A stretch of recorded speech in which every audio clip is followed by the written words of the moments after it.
Nous rejoint, qui nous appelle de Bordeaux. Bonsoir Michel. Oui, bonsoir. Bienvenue dans Les Aventuriers de l'étrange. Et racontez-nous ce que vous avez vu.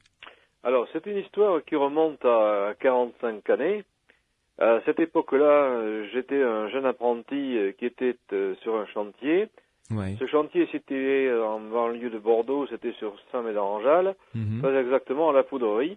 Ouais. Et à l'époque, l'entreprise dans laquelle j'étais rentré comme apprenti devait aller refaire une chaufferie. Ceci pour la présentation. Oui. C'était sur un site militaire donc, hein? C'était un site militaire à l'époque, absolument. Ouais. D'accord. Où il y avait des grands malaxeurs à poudre, etc. Bon. Hmm. Et donc, la chaufferie en question, qui était située dans la partie qu'on appelait l'ancienne poudrerie, était bordée pour la sécurité par des concertinos de fil de fer barbelés et par diverses barrières. Bien sûr. Ouais. Pour la sécurité, voilà. Hmm. Et en pleine journée, alors que j'étais à travailler selon les ordres que m'avait donné la hiérarchie du chantier à l'époque, j'étais donc un jeune gamin, c'était un moment d'automne où il faisait un temps superbe, c'était en plein après-midi, et les collègues de l'extérieur, les anciens, je dirais, étaient venus me chercher, m'avaient appelé, puis avaient ramené d'autres collègues aussi qui étaient restés à l'intérieur de la chaufferie. Venez voir, il y a une soucoupe volante. Bon, moi j'avoue qu'à l'époque, avec mes 14 ans et demi que j'avais, j'étais non seulement incrédule, mais je ne voyais pas du tout à quoi ça pouvait ressembler. J'avais entendu parler vaguement par les uns et les autres, ou par la radio de l'époque, ou quelques journaux, Ouais. de ces choses-là, mais sans plus. Et j'en viens au témoignage.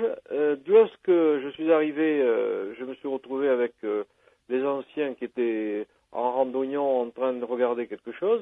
Je me suis avancé vers eux, et là, effectivement, j'ai pu apercevoir, comme eux le voyaient de la même façon, donc c'était un regard partagé sur une même identification de ce que nous pouvions discuter en regardant. Ouais. Et c'était en fait quelque chose qui était comme un objet flottant, en sustentation, on dira, à la perpendiculaire et au-dessus de la ligne de clôture qui assurait la sécurité.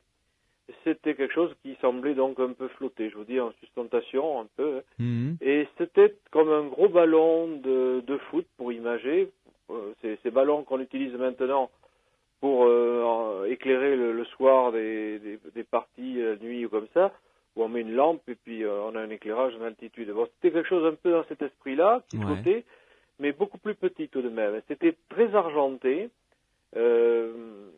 couleur mercure un petit peu, et vif argent. Ouais. Et c'était absolument silencieux, il n'y avait pas de lumière, il n'y avait rien. Et tout le monde regardait, la bouche bée, les gens étaient un peu stupéfaits et incapables de comprendre ce que cela pouvait être. La distance n'était pas très difficile à apprécier en son temps parce que on avait les dimensions, les éléments témoins de barrières, de buissons et autres qui étaient dans le secteur qui permettaient d'apprécier la distance. Il devait y avoir peut-être entre 300 et 400 mètres, pas plus. Hein. D'accord. Donc c'était très très observable et très facilement observable. C'était haut par rapport au sol?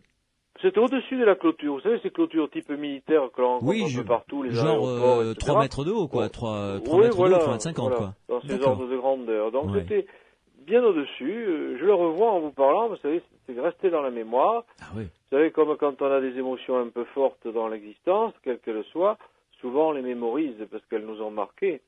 Eh bien là, c'était exactement ça.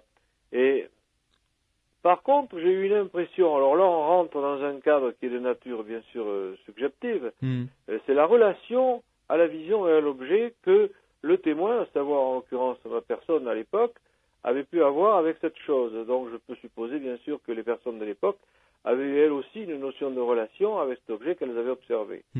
Et j'ai eu l'impression, mais alors c'est très très subjectif bien entendu, d'être observé, d'avoir une espèce de, comme si quelque chose... Vous regardez, quoi. Oui, tout à fait. Ouais. Mais, bon, c'est assez irrationnel par rapport aux modes de culture référentiels qui sont les nôtres dans notre quotidien, ce que j'exprime. Mais c'est sincère. Donc j'avais vraiment cette perception-là. Et puis ça bougeait jamais, c'était lassant à force. Alors comme j'avais peur de me faire attraper parce qu'il y avait quand même un travail à assurer, Donc j'avais fini par rompre le contact avec le groupe qui après s'était mis à jacasser et s'était éloigné à son tour. Et la chose était toujours là? Rendre ma fonction. Et la chose était toujours là? Ah oui, quand moi je suis parti, la chose était toujours là, oui, tout à fait. Ah, c'est extraordinaire. Voilà. Mais